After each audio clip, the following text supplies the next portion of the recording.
Olá, feliz dia! Um dia abençoado para todos nós. Hoje vamos tratar de um assunto de grande interesse de todos, que é como construir um futuro de sucesso, qualquer que seja o ponto em que você se encontre hoje. Está no ar o programa Aceite ou Noie, o modo feliz de viver em harmonia com a natureza. Sinta-se em casa e muito bem-vindo, viu? É tempo de começar a perceber a mão de Deus do amor corrigindo o seu destino.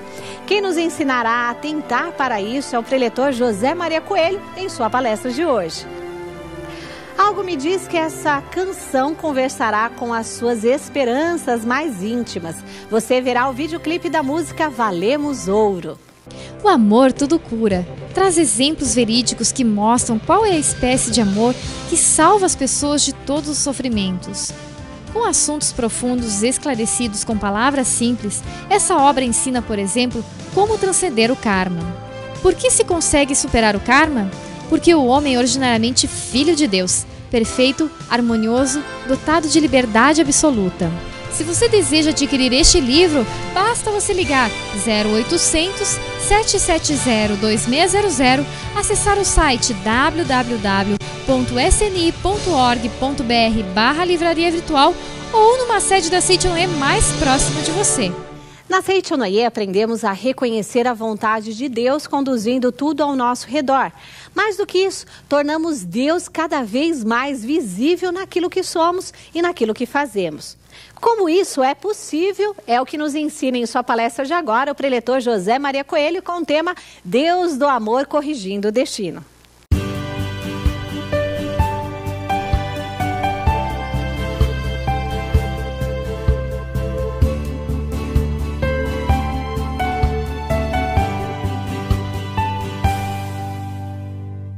Tudo bem? Ótimo. Cada vez melhor? Ah, que bom. Muito obrigado. Nós vamos hoje, neste maravilhoso domingo, estudar o livro A Verdade da Vida, volume 4. E neste capítulo, é muito interessante esse capítulo, justamente, que é o quarto capítulo, onde o professor Masaharu Taniguchi, o título diz assim, Deus do Amor Corrigindo o Destino. Antes, eu quero ler uma parte do prefácio aqui do livro para vocês. Diz assim, no quarto capítulo deste volume, constam numerosos exemplos verídicos de infelicidades que se concretizaram exatamente conforme haviam sido profetizadas. Diante desses fatos, podemos dizer que os acontecimentos atuais já estão traçados previamente e podem ser conhecidos pelas pessoas dotadas de premonição antes de se efetivarem neste mundo tridimensional. Porém, se tudo fosse assim, nossa vida já estaria predestinada e não poderíamos mudá-la. De nada adiantariam os nossos esforços. O fato de nos esforçarmos ou não faria parte dos acontecimentos predestinados. Ponto. Predestinados. Os que se esforçam, embora pareçam fazê-lo por sua própria iniciativa, não passariam de robôs programados para se esforçarem. Aí ele diz, o homem, no entanto, não é um simples autômato movido por forças da predestinação ou programável pelas forças kármicas, pois ele aloja em seu interior a grande vida do universo que constitui a base de todos os movimentos autônomos. Aí ele diz assim, segundo o volume 9 da Verdade da Vida, a metade do destino do homem depende da soma total dos pensamentos e atos de encarnações anteriores.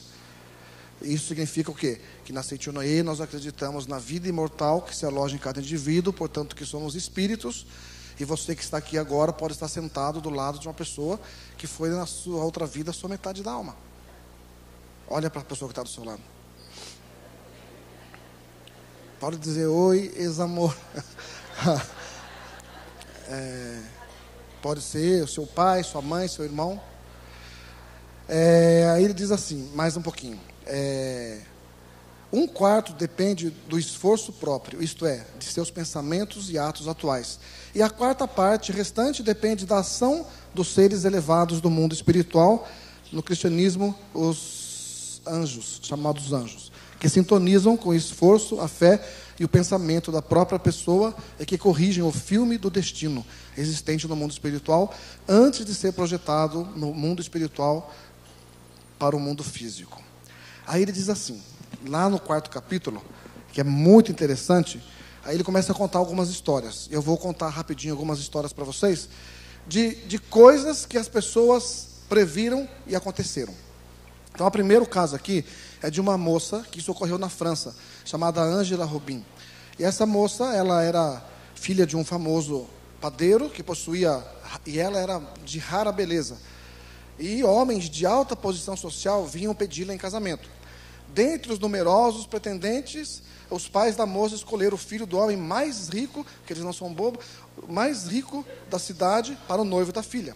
Mas olha que interessante, a filha, Angela, recusou por não simpatizar com ele. E diante da insistência dos pais, ela foi à igreja e fez uma oração a Santa Maria pedindo ajuda. Nesta noite, olha só, nesta noite, ela teve um sonho. E ela sonhou que estava num baile, num lugar que parecia um baile, dançando.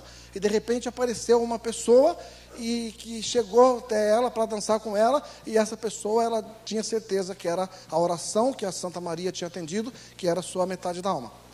E ela então recusou casar com o ricaço. Que boba.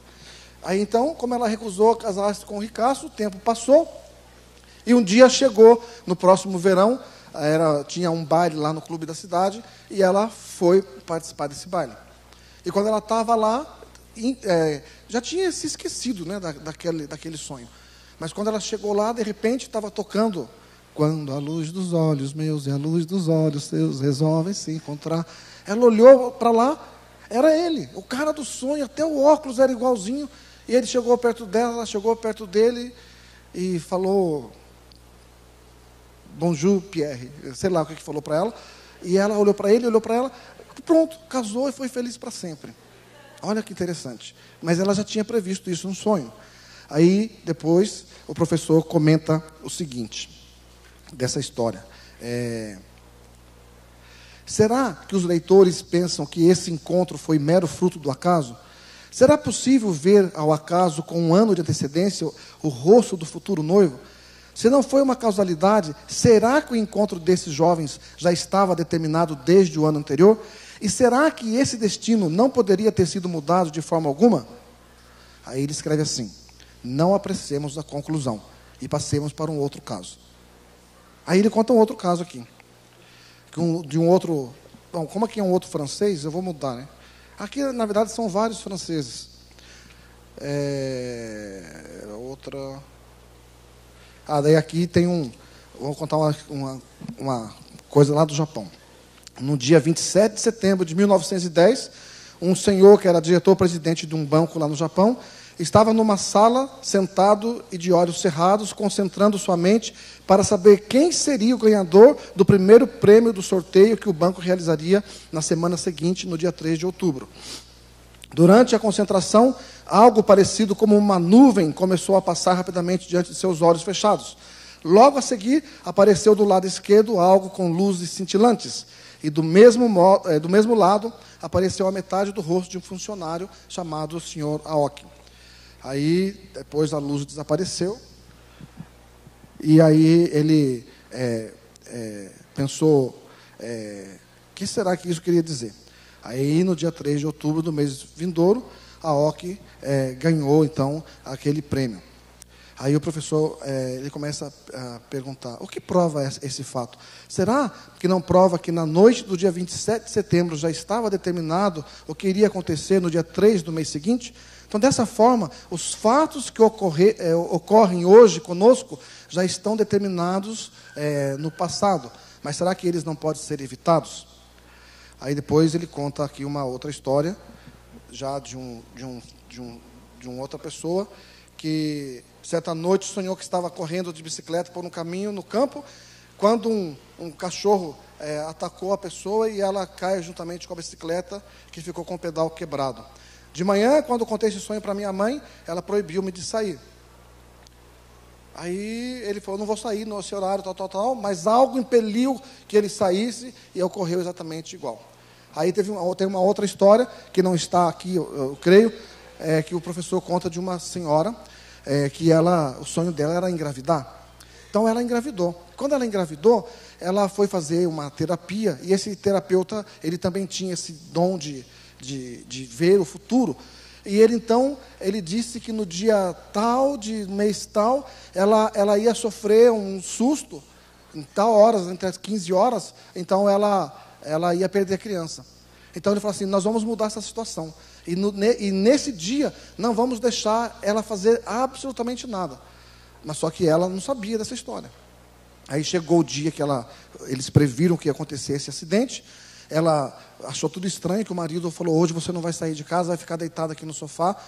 E o marido tenso, disse que ela falou, mas o que está acontecendo? Não está acontecendo nada, mas vai ficar sentada aqui no sofá. E ela disse que sentada, assistindo novela, e ficar lá desesperada, e o marido não deixava ela sair. Daqui a pouco chegou o terapeuta com o olho arregalado, está tudo bem, está tudo bem. Sentou o terapeuta também, ela falou, mas o que está acontecendo? Vocês estão malucos? O que está acontecendo? Não, não é nada, tudo vai estar bem. Ela falou, não, então me deixe sair um pouco dessa sala, eu vou para o quarto. Aí eles deduziram, no quarto de casa não tem perigo nenhum, pode ir. Ela subiu no quarto, de repente ela deu um grito, ah! E eles saíram correndo os dois da sala. Quando chegaram no quarto, ela estava desmaiada. E na verdade daí eles viram que ela foi abrir a gaveta, e da gaveta pulou um rato. E quando um ratinho, não era um rato, era um ratinho. E quando o ratinho pulou, ela assustou, e no susto ela perdeu a criança.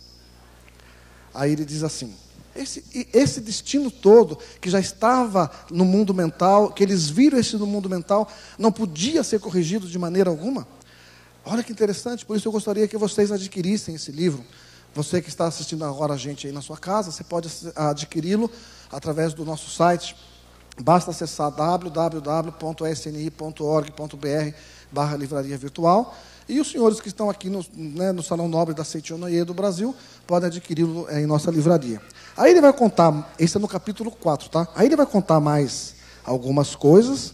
Aí depois, lá no final do capítulo, ele vai falar para a gente sobre então a transformação desse destino. Aí ele diz assim, eu vou ler um pouquinho para vocês, para ficar bem claro. Na página 101, o professor diz assim, 101. No início deste capítulo, mostrei, citando diversos exemplos verídicos, que tem mais exemplos aqui que vocês podem ler depois, que os fatos que ocorrem hoje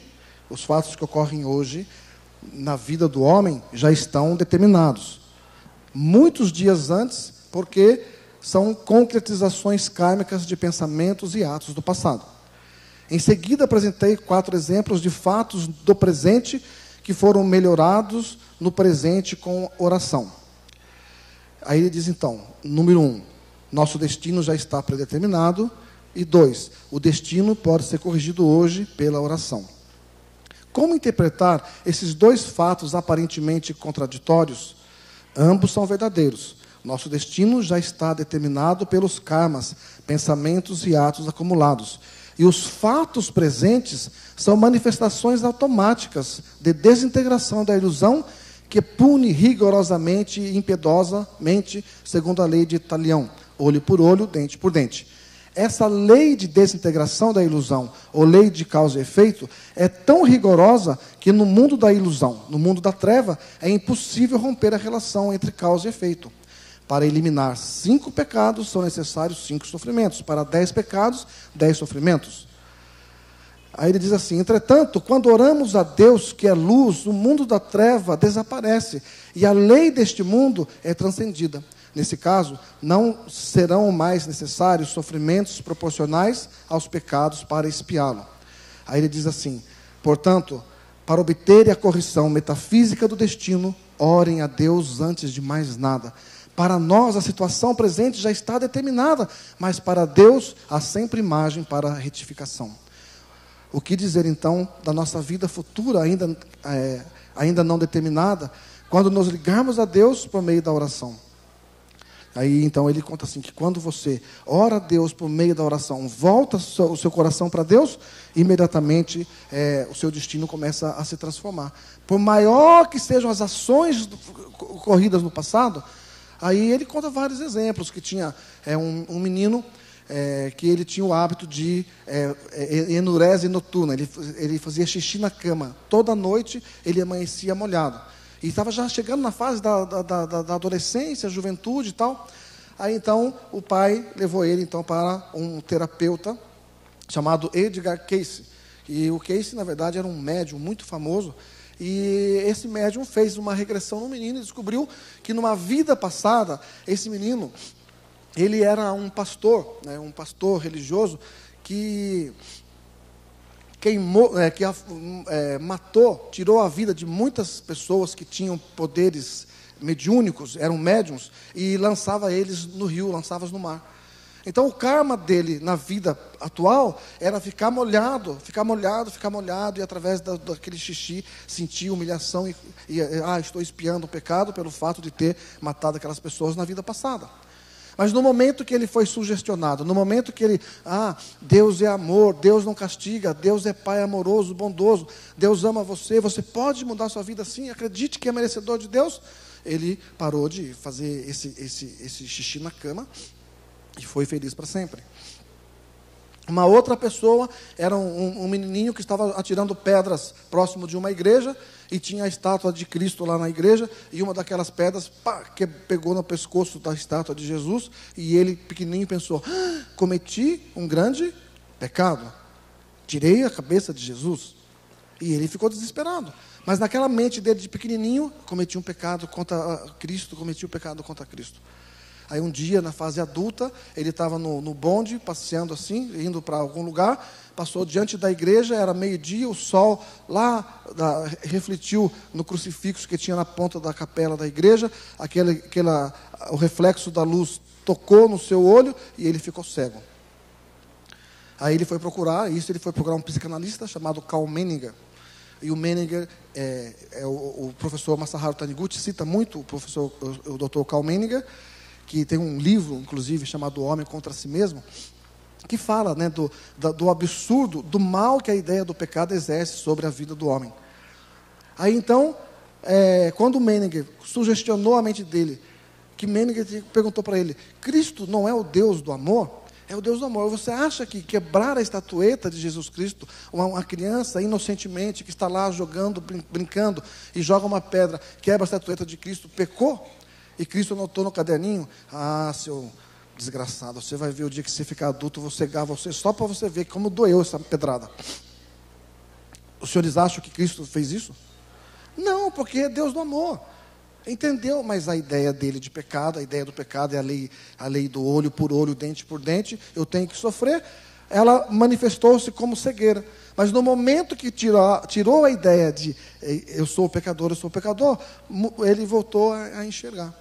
Então por isso ele diz assim, para você preparar um destino feliz, para você ter agora um destino feliz, ele diz aqui na revista Pomba Branca de janeiro de 2012, 318.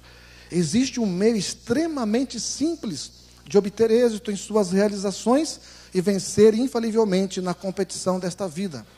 Olha que lindo. É deixar que Deus seja seu aliado, seu colaborador. Muitas pessoas se esquecem dessa verdade tão simples e, hostilizando Deus, tentam obter sucesso, vitória e riqueza, praticando atos contrários à sua vontade. Agindo desse modo, fatalmente acabarão fracassando, mesmo que, durante algum tempo, desfrutem de aparente êxito. Em vez de proceder dessa forma, devemos acreditar que a vontade de Deus é fazer com que nós, seus filhos, sejamos eternamente felizes. E com essa convicção e com a mente dócil, devemos tomar o rumo indicado por Ele, considerando o nosso guia. Aí ele diz assim, e para tornar Deus seu aliado, você não precisa efetuar nenhum pagamento material. Para contar com a ajuda de Deus, portador de força incomensurável, basta pagar o tributo chamado anulação do ego ou desprendimento. Aí ele escreve assim, quando anularmos o nosso ego e nos entregarmos totalmente a Deus, teremos Deus inteiramente para nós. Olha que maravilhoso, se Deus é por nós, já não está escrito, quem será contra nós? Se você vive intensamente a vida de Deus, quem será contra você? Ninguém. Aí você começa a viver uma vida esplendorosa, uma vida maravilhosa. E a Seichonoye tem proporcionado isso para inúmeras pessoas. Graças a Deus, o nosso movimento está se expandindo cada vez mais aqui nos países da América Latina, todos os países da América Latina, que é nossa jurisdição aqui do Brasil, Portugal, Espanha e Angola. E são pessoas que conhecem a Seichonoye. Lá na Angola tem uma cidade chamada Lobito. E lá em Lobito, um senhor, ele pensou, eu preciso buscar Deus, eu preciso de um Deus que me compreenda as minhas angústias. Aí ele entrou na internet. Quando ele entrou na internet, ele encontrou com a Seichonoye. Aí ele mandou um e-mail aqui para nós, no nosso departamento da América Latina. Nós enviamos para ele o contato do presidente administrativo da Seichonoye lá de Angola. Aí, quando eu estive recentemente lá na Angola, esse senhor estava participando lá em Luanda, da reunião, levou mais 2 sobrinhos seus, e ele disse, eu já estou fazendo reunião da Seichonoye na minha casa. E aí nós marcamos a próxima vinda minha para Luanda, a próxima vez que eu for para Luanda, então nós vamos para essa cidade para falar com as pessoas sobre a Seichonoye. E lá, na África também, tem o presidente administrativo da Seichonoye, que tem um filho que tinha epilepsia. E a epilepsia dele era, na verdade, segundo a medicina, formada por um coágulo que ele tinha no cérebro. Aí, quando ele me contou essa história, eu disse para ele, leia a Sutra Sagrada, para Deus tudo é possível. O menino estava tomando remédio e estava tendo muitas convulsões. E ele estava com vergonha de ir para a escola, de se relacionar com as pessoas, porque toda hora dava convulsão nele. Aí o pai, docilmente, começou a ler a Sutra Sagrada na cabeceira do menino. Aí ele me escreveu, preletor, fazem 15 dias que não tem nenhuma crise. Fazem 30 dias que não tem nenhuma crise. Chegou o dia de retornar para o médico. Aí retornou para o médico fez uma nova radiografia, um novo exame computadorizado, aquela tomografia computadorizada. A mancha do cérebro, o coágulo do cérebro, simplesmente desapareceu. O menino não tem mais ataque epilético, está vivendo uma vida feliz lá no seu país. Ou seja, aquilo que aparentemente parecia impossível, ocorreu no momento em que ele volta a mente para Deus. Ou seja, seu destino, que está agora manifestado, já é, na verdade, aquilo que está saindo de você. Já não te pertence mais. Agora, ele vai continuar agindo na sua vida se você olhar para esse fenômeno e falar, isso é ruim, isso é mal, eu odeio a minha sogra, eu odeio meu pai, eu odeio a minha mãe. Mas no momento que você perceber que atrás dessa coisa aparentemente que está manifestada agora, é algo que está saindo de você, está dando a Deus para você, basta agradecer. Muito obrigado, muito obrigado, muito obrigado. Deus quer que eu cresça, progrida e melhore infalivelmente. E aí você vai poder, com certeza, fazer da sua vida uma vida esplendorosa, uma vida maravilhosa. Tudo bem? Então, desejamos a vocês uma ótima vida. Aproveite o máximo da vida. Não perca a capacidade de se encantar com as coisas simples da vida. E não perca a oportunidade também de dizer para a pessoa que você ama, que você ama. Este é o segredo para ser feliz. Muito obrigado a todos pela atenção. As canções da Seichonoye emergem junto de grandes eventos, já nascem prontas para inspirar, colocar um sorriso na face e abrir espaço para Deus nos corações. Então, fique agora com o videoclipe da música Valemos Ouro, mais uma composição que tem a assinatura da Associação dos Jovens da Seichonoye do Brasil. Veja.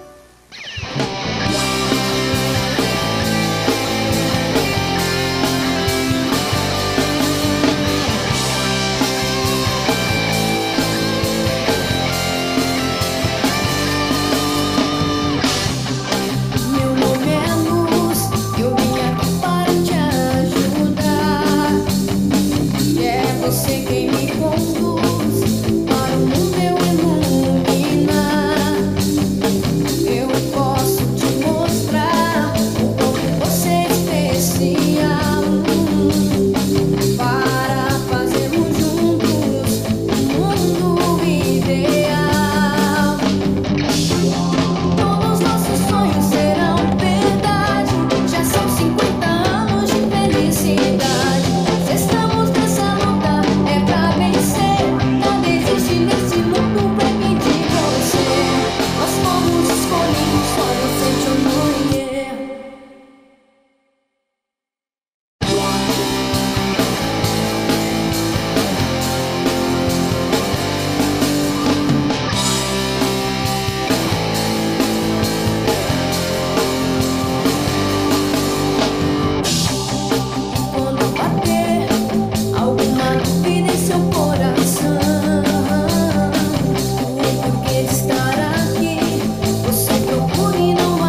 está quase terminando, mas certamente ficará para sempre em todos nós a boa memória de mais essa edição do programa Seite Onoye, o modo feliz de viver em harmonia com a natureza, agradecendo de coração a sua companhia e contando com ela também nas atividades da Seite Onoye nas academias espalhadas pelo Brasil, tá bom? E acredite, orar já é a bênção. Para muitos, o maior problema é justamente não conseguirem se sentir próximos de Deus. Então vamos juntos ao nosso Momento de Oração.